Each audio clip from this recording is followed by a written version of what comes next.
Hi, I'm Andrew Shearer. I am the arts and culture reporter for OnlineAthens.com and the Athens Banner Herald. And I guess USA Today owns my content. Um, so I've never done a really fancy video like this before, but as you can see behind me, like a lot of other guys that look like me on social media, I have collection of movies, but having a collection of movies doesn't just mean like having a lot of physical media and having something to show off. It means that I really love movies, and so there's like all kinds of categories of stuff back here. But I thought if I was going to make a movie video about my collection or something related to it, I would want there to be like a point. So I wanted to show you just a few items from my collection of black horror movies by black directors. Horror is my favorite category, and although I really love the black film explosion of the 1970s, a lot of the movies from that time were directed by white people. In the case of Blackula, which may be the most famous black horror movie, at least of its time, and up until maybe 10 years ago or so, that was like one of the most well known. The director was black, but the entire crew was white. But we'll talk about that. And I don't tend to go into a lot of detail on each movie. I really want to just recommend some stuff to you if you're having trouble navigating through movies to watch, not just for this month, but for any month. And so I've like dog-eared some of the movies up there, so it won't take me long to go through them. I organize a lot of times just through, if I can, like if I have a lot of something that was put out by a certain company, like this is all Scream Factory, which does horror movies, and here are Arrow and Criterion. But other than that, they're just kind of like arranged by this is a bunch of stuff that I feel like watching or I watch a lot, or in the case of these sets, new things that I have that I just want to make sure that I don't forget that I got them. So the number one movie that I want to recommend to you, if you don't watch anything else, is Horror Noir, and this is a documentary about black horror movies. And so a lot of really incredible interviews they got for this stuff. In some cases, um, people that are no longer with us now. In some cases, people I had never seen an interview with before on any other program. And so this is fairly recent. I would say within the last 5 years or so. It was a book first, but I'm so happy that they did this documentary because film history, black film is, and black horror film is part of film history. And so, yeah, horror noir and all of this stuff, like you can get on streaming, or at least most of it, I'm sure you can at least rent or something. So I like to use this app called Just Watch, and I enter in the movie that I want to see, and it tells me which streaming platforms have it. I just I like collecting physical media, as it's called now, because this stuff is I don't want to have to look around for it, and if I've already seen it, I don't want to like have to keep paying for it to rent it or buy it. I don't feel like a physical digital library is. I'm old. Okay, I know how things can sometimes get altered or disappear or go down in quality. I just want to know that I have it, and so horror noir. That's one. Uh, should we do um, the old ones first, or should we do the new ones? Hmm. Okay, let's do some new ones and get like the most popular ones out of the way, because these would be ones like maybe that you've heard of. So one of my absolute new favorites is Candyman by Nia DaCosta. Um,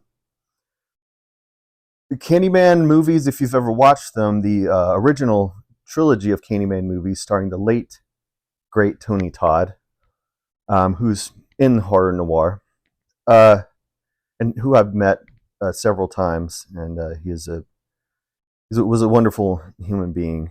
And my favorite story to tell was we were both wearing a Black Illa T-shirt. Maybe the second or third time we saw each other at a horror convention, and He saw me and he's coming down with his arm, and I'm going like, "Is this for me?" He gave me a high five. We were both wearing the. I forgot my name at that point, but if you've seen the old Candymans, you probably know that they are all about white women. They centralize the story on white women characters, and what Nia DaCosta did with this one was instead of sort of remaking Bernard Rose's classic, she God, I don't want to give too much away if you haven't seen it. This is not a remake. This is not a remake. It's not the same story. And for once, yeah, it's about black characters, and so this is actually my favorite. No disrespect to the dearly departed Mr. Todd, but um, yeah, this is the one. This is it. Okay, other new ones that we're going to talk about are stuff that you've probably definitely heard of. I'll get these. So, two big ones. Massive hit and rightly so. This is my favorite so far from Mr. Peele. I don't have Nope up here with me because I do consider that to be more of science fiction, but it is frightening. Um, but yeah, Get Out really changed. Well, it was a movement. It was a cultural movement. It changed more than just film as we know it today, and as we knew it prior to Get Out.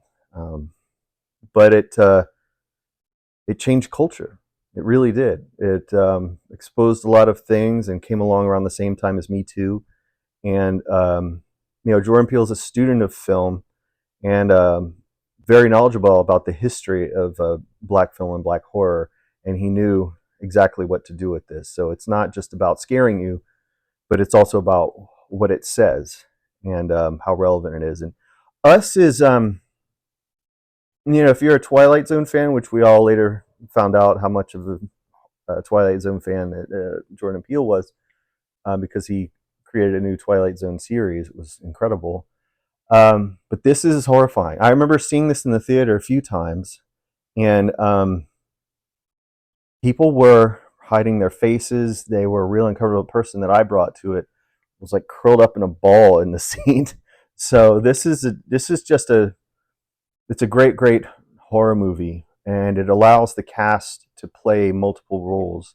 And I won't say anything else if you haven't seen it, but obviously, when we're talking about modern black horror cinema and horror cinema in general, Jordan Peele's the top name. But I hope Nia DaCosta revisits the horror genre too. Although I'm a big fan of the Marvels, I know a lot of people weren't, but it's up here too. All right, so Get Out there. Let's do a couple of more. Again, these are modern black horror movies by black directors that I'm going through right now. A couple that I don't have a physical copy of are His House, that it was a Netflix original, I think, and also Sweetheart. That was also a Netflix original, I think. But those two are incredible. If you've not seen His House and Sweetheart, they're really, really good. Okay, this is going to surprise people probably. Meet the Blacks and Meet the Blacks 2. And I saw both of these in the theater. Deon Taylor is one of the most prolific film directors, period, working today. And I think his first movie, Dead Tone, was, I didn't even know who made it. I just thought it was great, and I wish I had a copy of it. But he's consistently done like thrillers, action, and horror. But these are, of course, comedies primarily. You see a face like Mike Epps or a face like Cat Williams, and the ensemble cast. They're all really, really funny.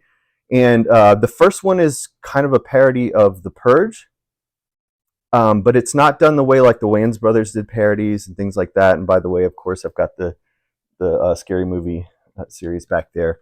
But the times when the movie is funny, obviously, if you like Mike Epps and you like loose improvisational feel of his humor, you're going to enjoy this as a comedy. But when it gets scary, and the parts of it that are scary, because Taylor's such a great director, is truly, truly frightening. Now, if you're a fan of, and this I guess is a good segue into some of the other movies I'm going to show you, movies like Fright Night, Vampire in Brooklyn, or Blackula, This is the one that you'll probably want to check out because this has a Fright Night type story where the family that's in this movie, next door to them moves a vampire played by Cat Williams. And if Cat Williams playing a vampire isn't enough to sell you, you should probably never consume any videos that I make or or take any recommendations from me at all, because that I drove to the Mall of Georgia, which is about 45-minute drive, just to see this on the big screen because it didn't play in Athens. Brilliant. And again, when it comes time for the horror stuff to happen, Deon Taylor, who gets my vote to remake Blackula if they ever do it, he cranks that horror up and that 70s horror up and really knows how to do it. And so I don't think people realize how good these movies are. But if you're going to see one of them, if you're a fan of The Purge, of course, you'll want to watch that. If you're a fan of Mike Epps, of course, you're going to watch both. I'm a big Upshaw's fan, too. But that's the secret. Like, when that stuff kicks in, the vampire stuff really kicks in, you'll just be in heaven. It's really fantastic. And a movie that is downstairs that I didn't bring up with me for my picks is Death by Temptation. But that is a one that also has informed this as well. And I now realize I should have brought that up. Can't think of everything. Death by Temptation. Okay, so I guess right next to it, I picked from the DVDs that I have downstairs. I picked out. We're talking about Blackula. This is another movie by the director of Blackula, William Crane, that you may not have heard of or seen. Dr. Black and Mr. Hyde, instead of starring William Marshall, who was in Abby, a great movie by William Girdler, this one stars Bernie Casey, who's also like an incredible actor. William Girdler did, I think, JD's Revenge also. That's a just amazing black horror movie too. But yeah, Bernie Casey plays the lead character here. And I grew up knowing Bernie Casey from I'm Gonna Get You, Sucker. I hadn't yet seen I didn't start seeing a lot of this stuff until I got my first video store job. But yeah, this is really scary. And when we're talking about the 70s black movie explosion, a lot of people think the music and the clothes are corny and stuff like that. And in some of the movies they are, but the movies themselves, you'll quickly find some of them are extremely good acting in all of them across the board. Very talented people behind the camera as well. And by Act 3, you're just as riveted as if you were watching something that was considered a classic. I consider this a classic. It doesn't show it on the back, but even if it did, I don't think I'd show you.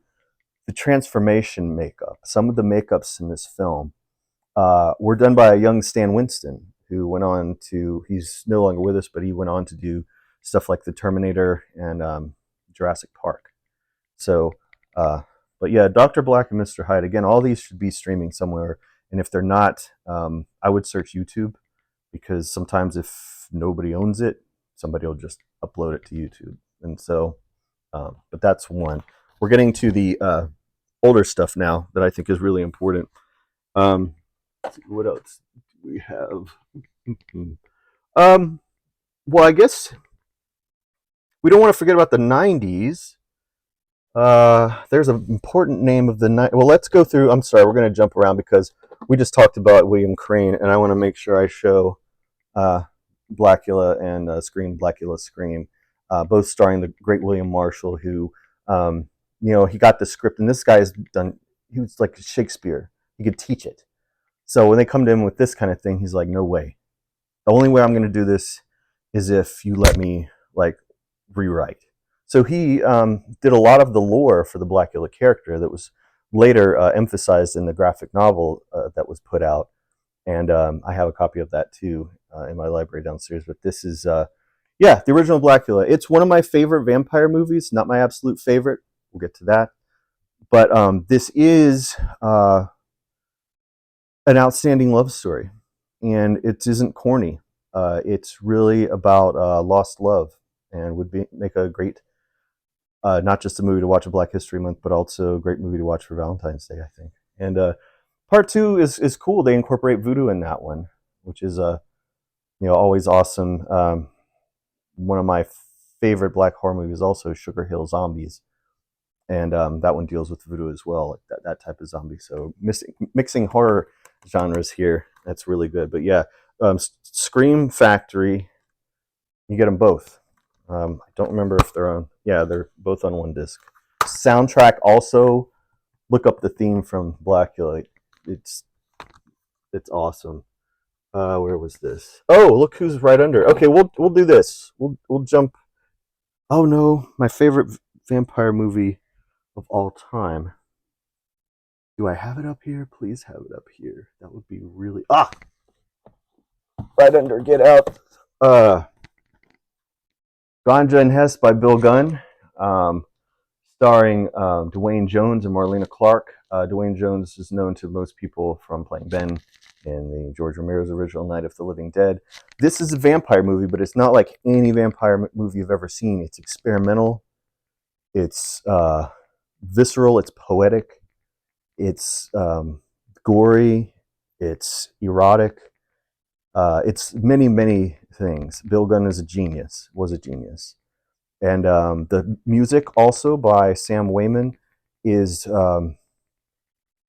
the best way. I don't know if you don't have speakers to watch it, on a TV, headphones, something like that. I don't know. I one day hope to see this in a theater. But this is to me the best vampire story of all time, and it doesn't even have any fangs. It covers a lot of important subjects, and Bill Gunn was always, there's more on the screen than there's more to it than what you're seeing on the screen. So highest possible recommendation. It's not for everyone. Like I said, it's got experimental qualities to it, but there's no movie like this. I'm glad I to mention that here. Okay, now we'll do some 90s for you, since that was kind of the era that I started actually going to the movies to watch stuff. So for the 90s, we have, well, let's do this. Criterion Collection has one. No, that's, here we go. Heard of Eve's Bayou? Eve's Bayou is by Casey Lemons. And this is, I saw this in Athens at the Georgia Square Mall Theater. They used to have a movie theater over there, and they were giving out posters to this. And I had that poster in my apartment for years. This is, I guess, 97. It came out, or 98, the first year I moved to Athens. And so we all went to see this because Samuel L. Jackson was in it. We didn't know Casey Lemons, and we didn't know she appears in the original Bernard Rose Candyman. I think she plays the friend of Virginia Madsen. So she's got horror lineage. But yeah, she this is her movie. She directed this, and Lynn Whitfield is also in it. God, what do I love Lynn Whitfield in? A lot of things, but Thin Line Between Love and Hate, I think, with Martin Lawrence. I can't remember if she's in that or not, but this is all from memory. I didn't write anything down. Eve's Bayou is terrifying and gothic and beautiful and haunting. My dad who introduced me to horror film, and slowly got me into it. I was so afraid to watch horror movies. When we leave what would be considered a popcorn flick, he would call that a leave it under the seat movie when we'd go see something. But this is a follow you home movie. This will sit with you for a very long time, Eve's Bayou. So this is not a leave it under the seat, as my dad used to say, horror movie. This is a follow you home horror movie. And this is part of the Criterion Collection. Excellence in cinema. I could not agree more. All right, so we have, I think I picked out a last couple of these. We'll end with, we'll talk about, okay, right under Blackula, we have Bones by Ernest Dickerson. Ernest Dickerson, I believe, got his start working as a camera person for Spike Lee. His first movie, Tales from the Crypt, Demon Knight. Again, when we were going to see this, and this is not a 90s, this is 2003, I think, maybe. When we went to see Demon Knight, we were basically going off Tales from the Crypt because that was a hit series on HBO. I didn't have HBO or cable, so I hadn't really watched a lot of it, but ran out to see Demon Knight. We all recognized Jada from Menace to Society, and so everybody was like fawning over her, as I think her character's name was Jerry, and I or Geraldine, and so to this day, that's an icon to me from Demon Knight. Now on the cover, you've got the Crypt Keeper, you've got Billy Zane. You don't have her, but if you know, you know. Demon Knight. I do like Bones a little bit better. For those of us who'd seen John Singleton's movie Baby Boy, when Snoop played Rodney, he was evil. Evil. We didn't know he could. We didn't know he could do that because Snoop is known as. I mean, now he's known as funny. He's kind of like a character, but he as an actor.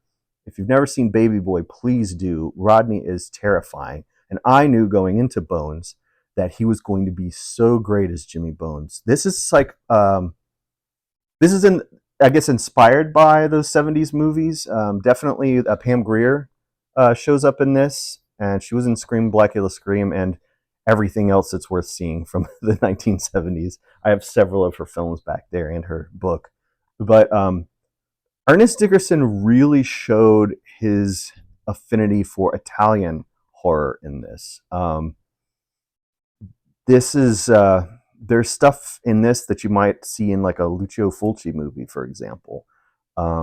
Really gross, but also fun and just scary, but no joke. Snoop is incredible in this. I still think Rodney's scarier because Jimmy Bones is kind of like your anti-hero, like Blackula. But high recommendation here. I would love to see Snoop do a horror movie again. I do have Snoop's Hood of Horror downstairs, but I knew I got a chance to interview the director Stacy Title about that, and I don't think her experience was super great on it. Stacy Title unfortunately passed away just a couple of years ago as well. Let's see. All right, so Bones is a Scream Factory. I feel like Gene, the anal retentive chef. Now ready for the trash. All right, and Demon Knight. Did I have it on our T for Tales from the Crypt? Yeah, I did. Okay. Well, this happened, I guess, to be our last one. Yeah. Okay, we'll wrap it up because we passed 20 minutes. No surprise here. Tales from the Hood. I saw this like many from the 90s. I saw this as soon as it came out. We were there opening night. This movie was a really big deal. We had, or some of us had known, especially me, from working in the video store, Rusty Cundia from the movie Fear of a Black Hat, which was, they had a couple of hip hop parody movies out around the same time, and Chris Rock's CB4 was like the one that had a major theatrical release. We didn't see Fear of a Black Hat until it came onto video, and we only had one copy at the video store where I worked. And that is a great documentary. It's a parody of hip hop stereotypes of the time. It's meant to be like the Black Spinal Tap, I guess. So I haven't seen Spinal Tap, but I've seen CB4 and Fear of a Black Hat a lot. But one I've seen even more than that is Tales from the Hood. And so, like Tales from the Crypt, it's divided into stories. I feel like there's 3. But Scream Factory, which is the reason why I've got like this entire, like, yeah, back here of their releases and stuff, because they really take horror movies seriously. Arrow does too, and several of these other labels I have, Vinegar Syndrome, Synapse, Severin Films, they all really, they're run by fans. They're run by dorks like me who really want to. I mean, you get these great interviews and commentaries and stuff. This is what watching a movie on this on streaming won't get you, is all this extra stuff where you can sit around, and if you love a movie, there's more of it and more of it and more of it to absorb if they've done their job, which these guys always do. But yeah, Tales from the Hood is just classic, and it's another one that always gets brought up. But again, all these movies I've shown to you are movies by black directors, and I cannot believe I didn't grab Death by Temptation, but that's a great one. I do have it. But anyway, so that's it. If you liked this video, I'm considering doing, like, I put a microphone on and everything. I'm considering doing more of these, not like on a regular basis, because I don't often find myself standing in front of my phone in this corner where I have shelves full of movies. It's a weird feeling to do this. I don't know how people can do it all the time. And it takes a lot to set up the light and everything, and the microphone and tripod and everything. And I really did. I went and pulled some movies. So I would, like, yeah, I'm a fan of the Criterion Closet movies, but I guess we did our Criterion Closet for Black women filmmakers. It took one, as far as I know. Anyway, yeah, thanks for letting me nerd out for 25 minutes. I could always go for longer, but